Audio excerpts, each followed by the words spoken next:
എന്റെ ഭാര്യ ഇന്ന് 22 വർഷമായി. ഈ സെപ്റ്റംബർ ആകുമ്പോൾ 22 വർഷമാകുകയാണ്. 2001 അസുഖം തുടങ്ങി. ഇന്ന് സംസാരിക്കാൻ കഴിയത്തില്ല, നടക്കാൻ കഴിയത്തില്ല, കിടക്കയിലാണ്. എന്റെ ഭാര്യയെ ശുശ്രൂഷിക്കുന്നത് ഞാനാണ്.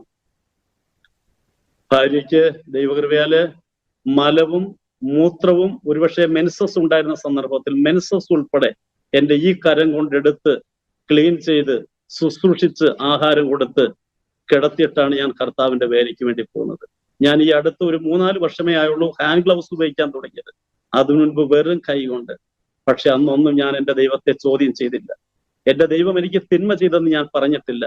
ഇതൊക്കെ ഞാൻ ചെയ്യുമ്പോഴും എന്റെ ദൈവത്തിന്റെ സ്നേഹമോർത്ത് ഞാൻ കരയുകയായിരുന്നു.